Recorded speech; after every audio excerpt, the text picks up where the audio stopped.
کہنا تو میں نے ہے ہی, کیونکہ سامنے عمر فاروق ہیں, لہذا پر میں کہہ دیتی ہوں میں نے دیا خزانے کو. حضرت عمر نے جمع کرا لیا. میں یہ کیا بات ہو, میرے گھر والے جو مرضی کریں, ان کا معیار زندگی جس طرح کا مرضی ہو.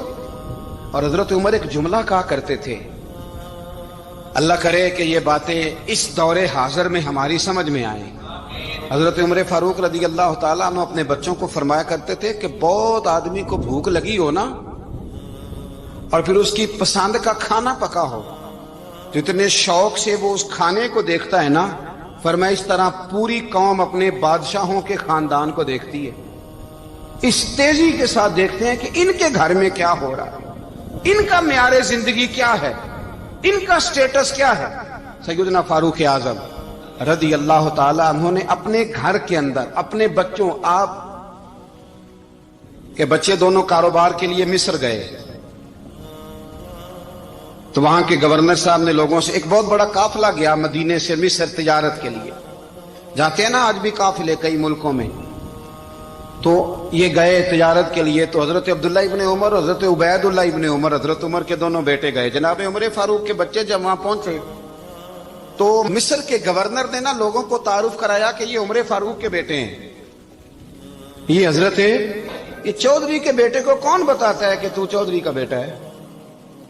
باہر والے بتاتے ہیں, گھر والے جی. اور سیٹھ صاحب کے بیٹے کو کون بتاتا ہے کہ تو سیٹھ صاحب کا بیٹا ہے؟ اور مالک کو کون بتاتا ہے کہ تو مالک کا بیٹا ہے اور یہ کرایہ دار ہے؟ یہ کون بتاتا ہے؟ یہ سوچ ہم دیتے ہیں بچوں کو.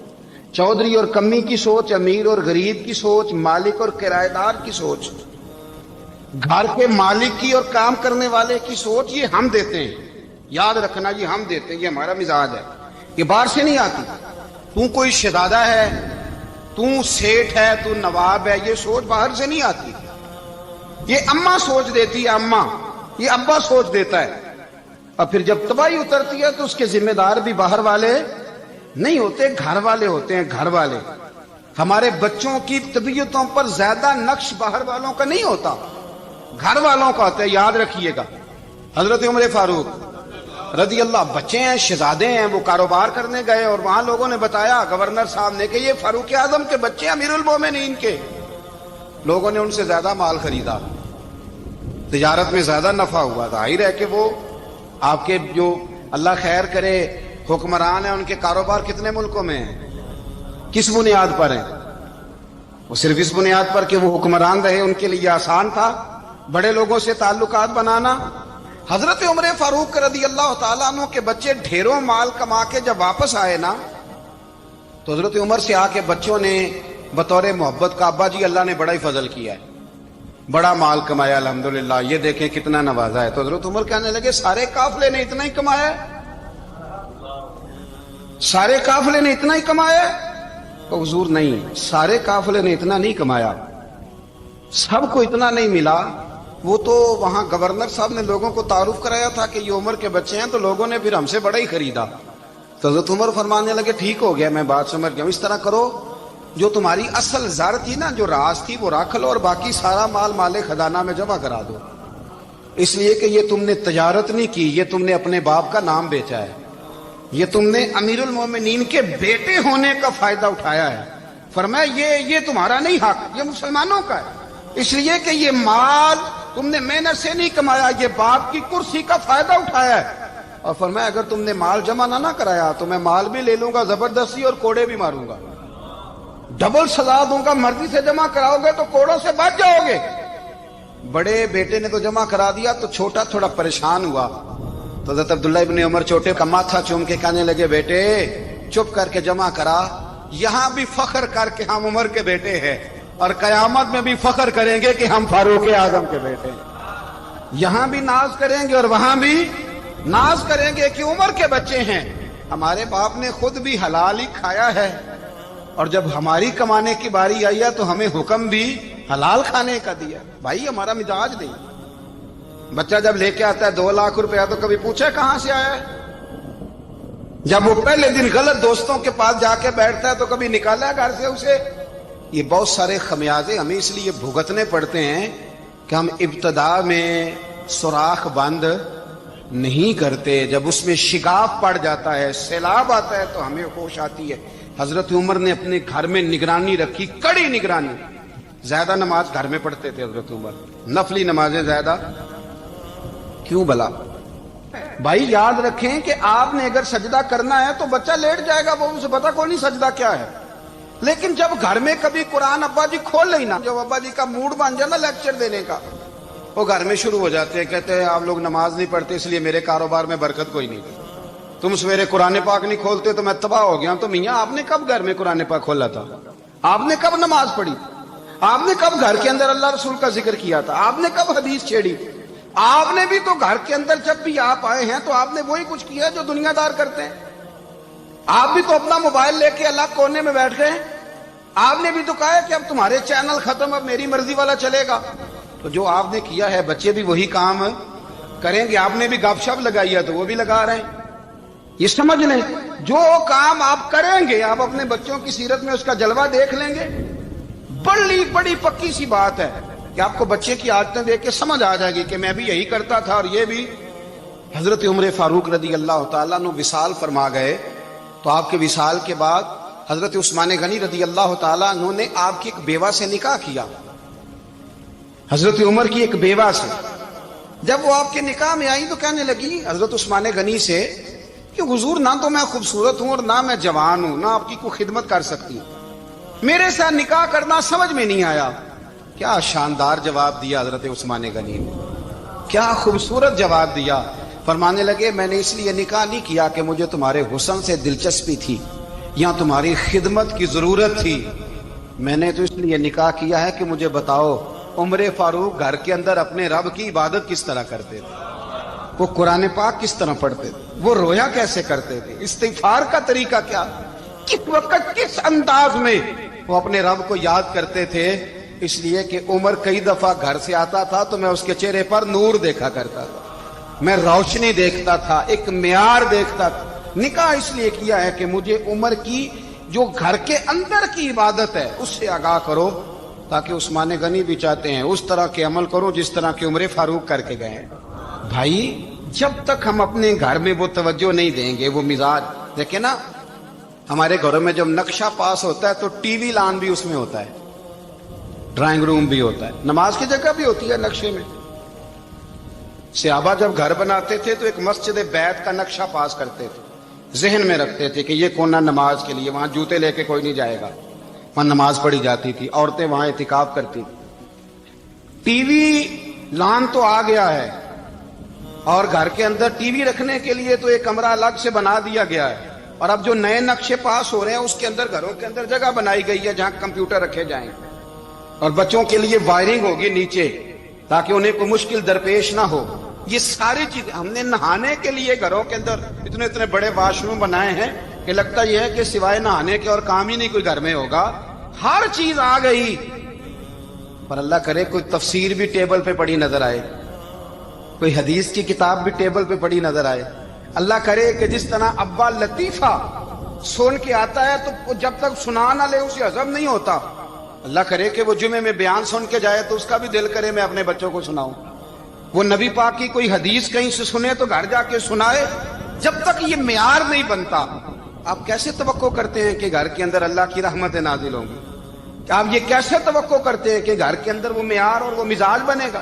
حضرت عمر فاروق نے ذاتی زندگی پر جو توجہ دی، گھر والوں کے معیار پر جو توجہ دی حضرت عمر فاروق رضی اللہ تعالیٰ عنہ نے، وہ بھی بڑی دیدنی ہے۔ حضرت ابو موسیٰ اشعری کو نا آپ نے وزیر خزانہ بنایا، وزیر خزانہ۔ تو حضرت ابو موسیٰ اشعری کہتے ہیں کہ حضرت عمر کو شے خزانے میں رہنے تو دیتے نہیں تھے۔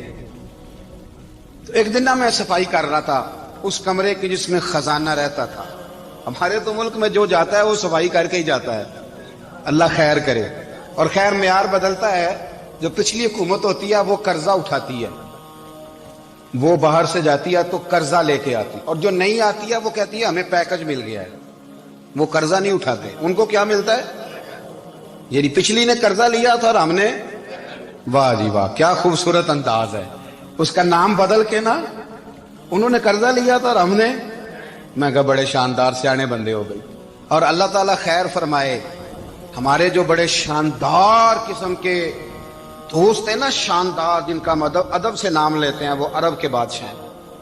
ہم تو عرب خالی کہتے بھی نہیں، عرب شریف کہتے ہیں، عرب شریف۔ انہوں نے پتہ کیا کیا ہے؟ انہوں نے اس طرح کیا ہے کہ جو کشمیریوں کا قاتل تھا نا، اس کے گلے میں میڈل ڈال دیا ہے۔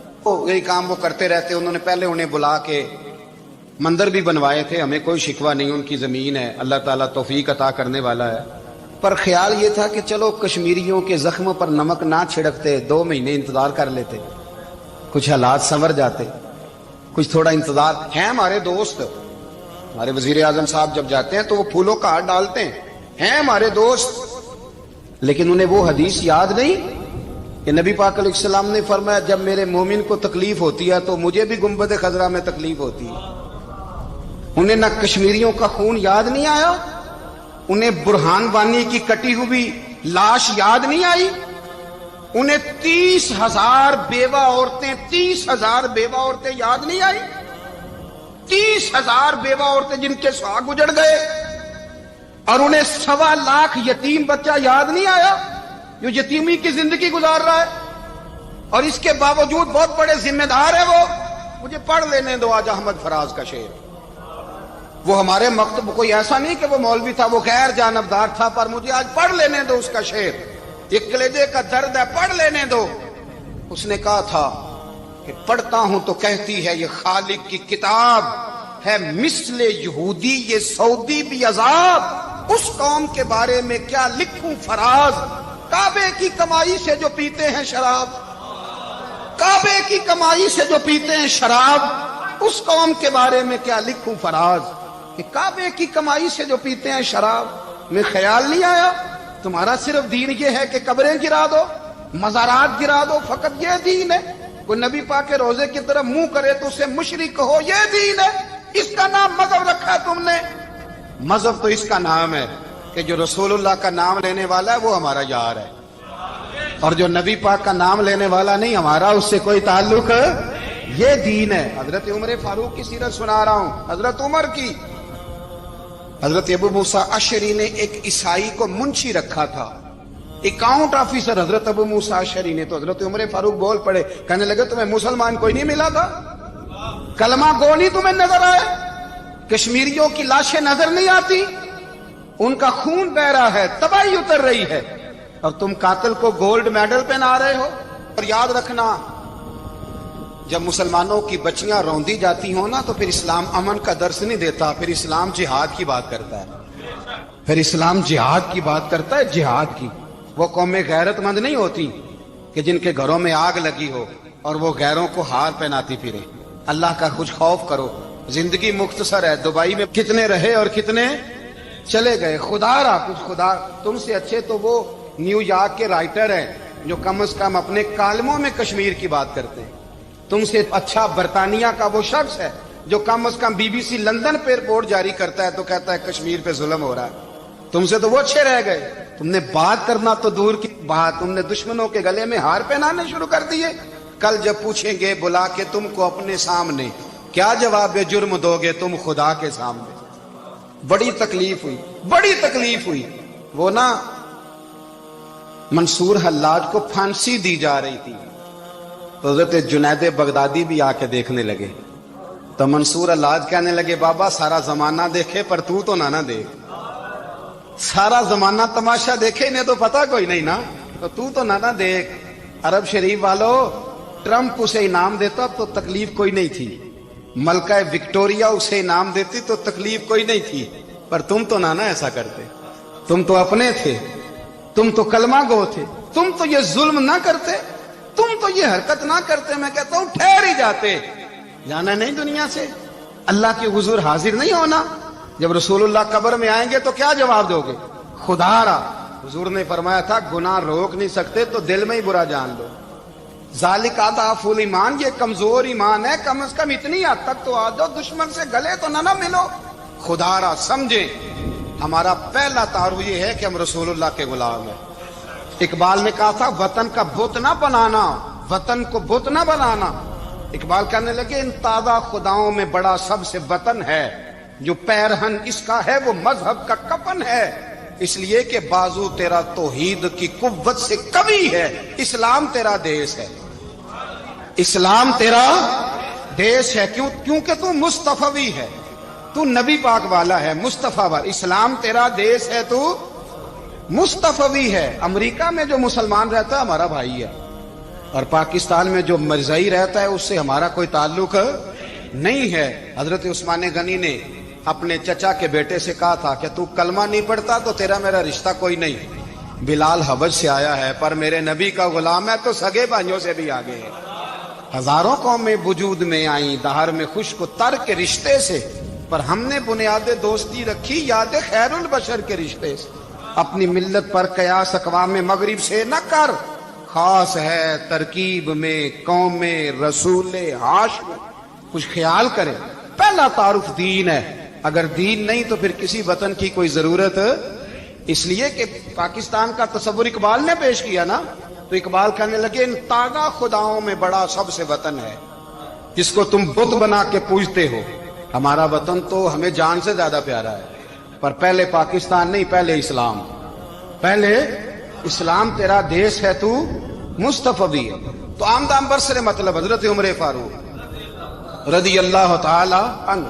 حضرت سیدنا ابو موسیٰ اشعری کہتے ہیں کہ میں نے نا صفائی کی، مال غنیمت کی میں نے صفائی کی، تو ایک دینار مجھے نا کہیں پڑا ہوا مل گیا، تو فرماتے ہمیں اجازت ہوتی تھی کہ ایک آدھ دینار ہم اپنی مرضی سے کہیں خرچ کر سکتے۔ تو حضرت عمر کے بیٹا گزر رہا تھا، تو حضرت ابو موسیٰ اشعری کہتے ہیں میں نے صفائی کی تو ایک دینار نکلا، تو میں نے وہ ایک دینار نا حضرت عمر کے بیٹے کو دے دیا۔ میں نے کہا لو بیٹا اپنے چچا کی طرف سے تحفہ۔ تو گھر جا کے انہوں نے حضرت عمر کو بتایا کہ چچا نے پیسے دیے ہیں، چھوٹے بچے تھے۔ حضرت عمر نے حضرت ابو موسیٰ اشعری کو بلا لیا اور بلا کے فرمانے لگے میں تو تمہیں اپنا دوست جانتا تھا اور تو نے میری اولاد کو ہی دنیا دار بنانا شروع کر دیا، میرے بچوں کو ہی تم نے دنیا دار پیسوں پہ لگانا شروع کر دیا، میں تو تمہیں یار سمجھتا تھا۔ فرمایا تمہیں چاہیے تھا میرے بیٹے کو نصیحت کرتے کہ بیٹا پیسوں سے رب راضی نہیں ہوتا، اس کی رضا والے کام کیے جائیں تو رب راضی ہوتا ہے۔ اور فرمایا تمہیں کوئی اور گھر نہیں ملا تھا تباہ کرنے کے لیے، میرا ہی گھر ملا تھا، اٹھاؤ اپنا دینار اور خبردار آج کے بعد میرے بچوں کے ساتھ یہ والی نیکی نہ کرنا۔ اور ہمارا کیا سٹیٹس ہے، دوستی ہے یہ اس سے جو تحفے زیادہ دے، جو بچوں کو خراب کرنے میں مدد زیادہ کرے اس کے ساتھ یہ رہنا۔ حضرت عمر نے گھر پہ اور سب سے بڑھ کر اپنی ذات پہ توجہ کی۔ حضرت ابو مالک رضی اللہ تعالیٰ عنہ کہتے ہیں میں عمر کے پیچھے پیچھے ایک باغ میں گیا، اکثر اس باغ میں جایا کرتے تھے، اور عمر جا کے نا تو درخت کے نیچے بیٹھ گئے اور فرمانے لگے او امیر المومنین اللہ سے ڈر جا، ورنہ جس رب نے حکومت دی ہے وہ عذاب بھی بڑا دے گا، ڈر جا رب سے۔ کبھی ساری زندگی حضرت عمر نے اپنا کوئی تعارف نہیں کرایا، کبھی نہیں۔ ایک بندے نے آپ کے سامنے تعریف کر دی آپ کی تو فرمانے لگے تو خود بھی ہلاک ہوا اور مجھے بھی ہلاک کر دیا، کیا ضرورت پڑی ہے میری تعریفیں کرنے کی، اتنی دیر میری تعریف میں لگائی، اللہ کا ذکر کرتا رب تجھے ثواب دیتا، حضور پہ درود پڑھتا تو رب تیرے اوپر رحمتیں نازل کرتا، کس چکر میں ہے؟ آج جتنا اچھی کوئی خوشامد کرے اتنی اچھی وزارت ملتی ہے، جتنی اچھی اس کو جو ہے وہ چاپلوسی کرنی آیا درجہ بھی اسے اتنا ہی اچھا ملتا ہے۔ حضرت عمر فاروق رضی اللہ تعالیٰ عنہ آپ کے بیٹے کہتے ہیں، صاحب فتوح الشام نے لکھا ہے، آپ کے صاحبزادے کہتے ہیں میں نکلا تو میرے ابا جی نا اپنی پشت پر مشکیزہ رکھ کے کنویں سے پانی بھر کے آ رہے، میں دوڑ کے آگے گیا، میں نے کہا ابا جی مجھے دے دے۔ فرمانے لگے بیٹا تیرا کیا خیال ہے، کوئی اور نہیں تھا مشکیزہ بھر کے لانے کے لیے، تیرا کیا خیال ہے؟ کہا ابا جی بڑے لوگ تھے پر آپ کیوں اٹھا رہے ہیں؟ فرمانے لگے نفس نا ذرا میرا بڑا ہو گیا تھا، اسے ذرا ذلیل کر رہا ہوں، ذرا اپنا محاسبہ کر رہا ہوں، یہ مجھے کہہ رہا تھا تو بڑی چیز ہے، تو میں نا ابھی مشکیزہ گھر رکھ کے آؤں گا، پھر تیری ماں نے مجھے کہا ہے کہ گھر میں لکڑیاں کوئی نہیں جلانے کے لیے، پھر میں جنگل سے لکڑیاں کاٹ کے لاؤں گا، اب میں امیر المومنین بن کے نا تو میرا نفس تھوڑا بڑا ہو گیا۔ اب یقین کریں ہمارا ہاضمہ خراب ہو جاتا ہے جب تک ہمارا تعارف صحیح نہ ہو، ہمارا تعارف ٹھیک نہ ہو، میں یہ ہوتا ہوں میں وہ ہوتا ہوں، چھوڑ مٹی دیں تے مٹی رہنا ہی، مٹی دیں تے مٹی دیں تے مٹی رہنا ہی، ایویں کادی بلے بلے اج مٹی دے اتے بندیا تے کل مٹی دے تھلے، مٹی دیں تے مٹی رہنے قاضی بلے مجھے پوچھ لو، مجھے جان لو، میرا نام لے لو، میں بھی آیا ہوں، میں بھی ہوتا ہوں، میرا بھی یہ تذکرہ ہے، میں بدکار پرانا خادم، کسے در ملی نہ ٹوئی، اے تے واصف یار نے نظر جو کی تھی تے واصف واصف ہی ہوئی۔ یہ تو بڑی بات کی بات ہے، تو بات کی بات ہے صاحب، ورنہ من نانم کے من نانم، جو ہم ہیں اس کا ہمیں پتا تو ہے نا بھائی۔ کبھی بھی یہ جو ذات کا چکر ہے نا، میں بھی ہوں، مجھے بھی، او بھائی یاد رکھو میں کون ہوں۔ یہ جو نام نمود اور یہ خواہشیں اور یہ جو وقار، یہ تو کمزور لوگوں کا طریقہ ہے۔ جس کو اپنا تعارف کرانا پڑ گیا اس سے بھی زیادہ کمزور کوئی ہے؟ فوٹو میں دکھاتا پھرتا ہے فلانے کے ساتھ فوٹو، فلانے، تو کمزور بندے یہ کام کرتے۔ حضرت عمر فاروق، اللہ اکبر، حضرت عمر جیسا بندہ 24 لاکھ مربع میل کا حکمران، اور شاہ روم کو خط لکھ کے کہتا ہے میں منت نہیں کرتا، میں حکم دیتا ہوں۔ اتنا تگڑا بندہ۔ جنگ قادسیہ کے لیے حضرت سعد بن ابی وقاص کو بھیجا، فتوح الشام پڑھ کے دیکھیں۔ حضرت عمر بڑے پریشان ہیں، اتنے دن ہو گئے کوئی رپورٹ ہی نہیں آئی۔ اب تو موبائل ہے نا، تو ایک منٹ کی رپورٹ لیں آپ، بلکہ آپ ایک منٹ کی فوٹو لیں، آپ رپورٹ تو دور رہ گئی۔ حضرت عمر فاروق رضی اللہ تعالیٰ عنہ بڑے پریشان ہیں کہ قادسیہ میں حضرت سعد بن ابی وقاص کے ساتھ لوگ جہاد کرنے گئے، رپورٹ کوئی نہیں آئی۔ اتنے پریشان تھے کہ باہر نکل کے نا اس رستے پہ بیٹھ جاتے جو رستہ قادسیہ کی طرف سے آتا تھا، اس جو بھی آتا جاتا پوچھتے جنگ کے کیا حالات ہیں۔ ادھر جب اللہ نے فتح دے دی نا، تو حضرت سعد بن ابی وقاص رضی اللہ تعالیٰ عنہ نے ایک قاصد کو خط دے کے بھیجا، کہنے لگے عمر کے پاس جاؤ، انہیں اطلاع دو کہ الحمدللہ اللہ نے اسلام کو فتح عطا کر دی۔ یہ حضرت عمر کو جا کے دینا، وہ بڑے پریشان ہوں گے۔ وہ جو اس زمانے میں اس طرح ہوتا تھا کہ کئی دور دور سے صحابہ جو دوسرے شہروں کے ملکوں کے رہنے والے ہوتے تھے، وہ بھی آ کے شامل ہو جاتے تھے جہاد میں۔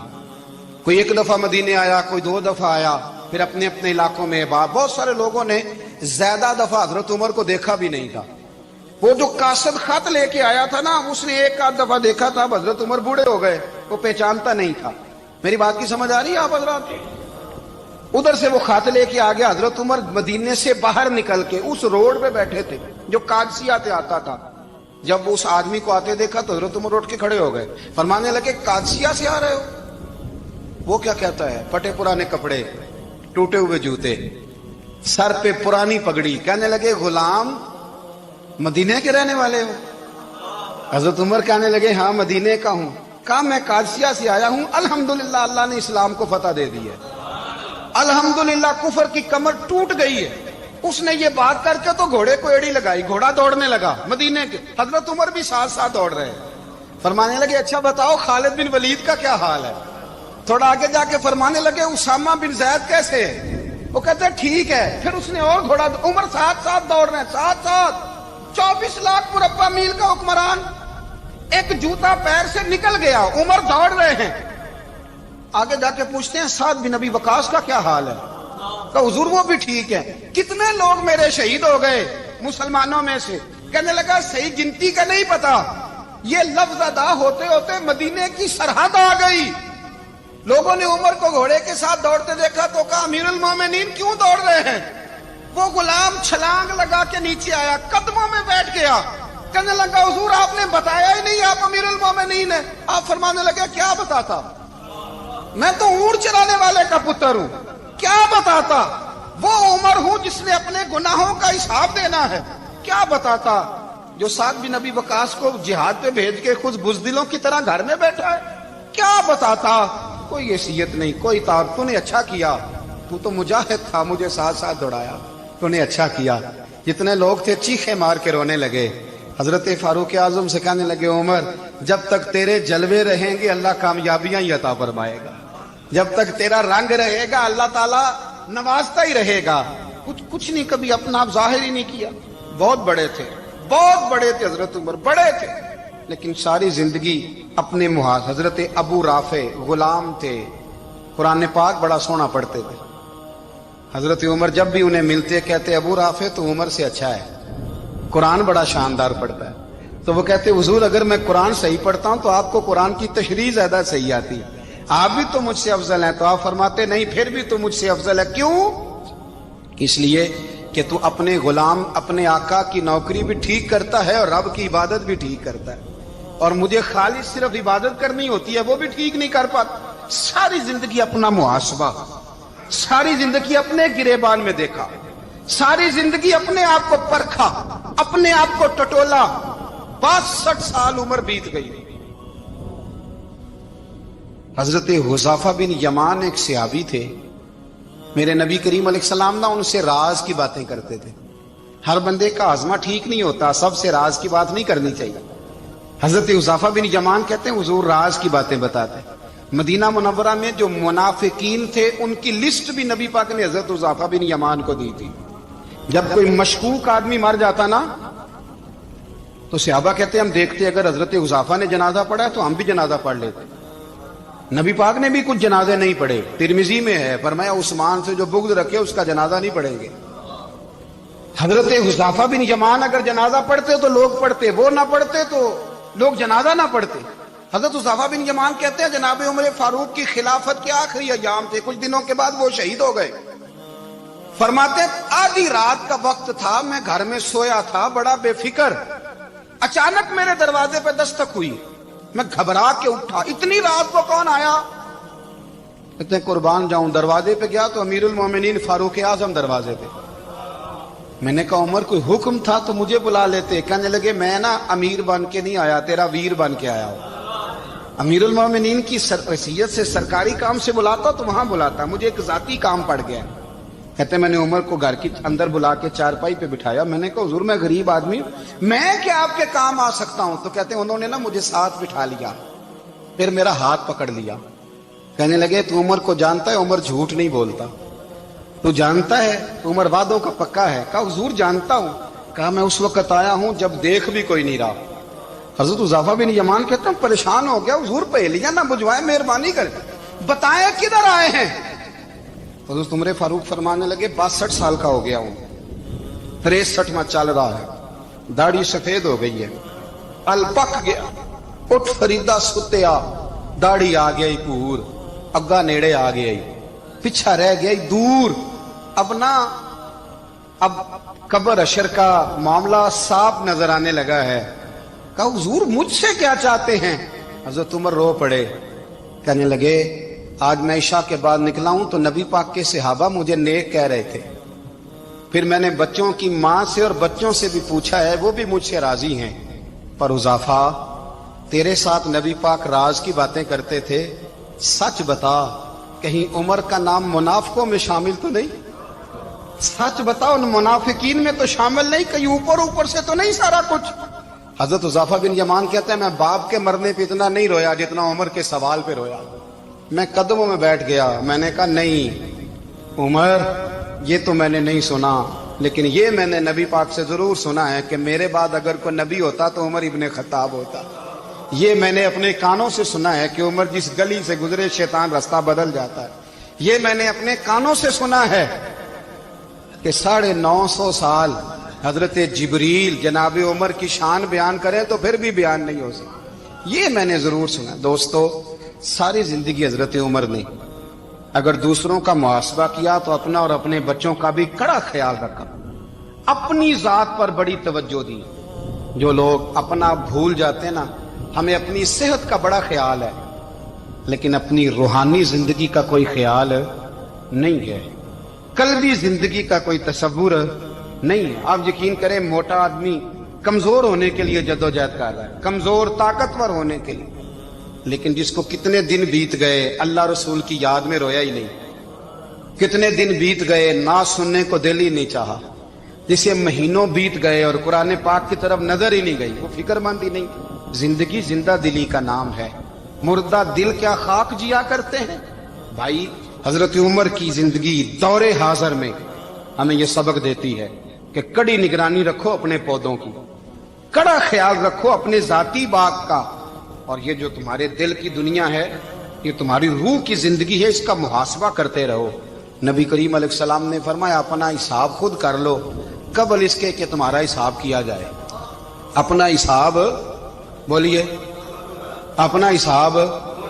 ہم ساری دنیا کا حساب کرتے پھرتے ہیں، کوئی کہاں سے کماتا ہے کہاں کھاتا ہے، پر اپنا حساب حضور نے فرمایا حساب کر لو قبل اس سے کہ تمہارا حساب مولا علی فرماتے ہیں نماز پڑھ لو قبل اس کے کہ تمہاری نماز پڑھی جائے، نماز پڑھ لو قبل اس کے کہ تمہاری، اپنا محاسبہ کریں، تھوڑا سا نا اوپر دائیں بائیں دیکھنے کی بجائے تھوڑی سی گردن جھکا کے نا، درویش کہتے ہیں برے بندے نو میں لبن ٹریا تے جگ تے ملیا نہ کوئی، اپنے اندر چاتی پائی تے میں تھوں برا نہ کوئی، تھوڑی سی نا تھوڑی سی اپنی طرف توجہ دیں۔ ہم نا بے چین وقت گزار رہے ہیں، بے قرار ہیں، بے سکون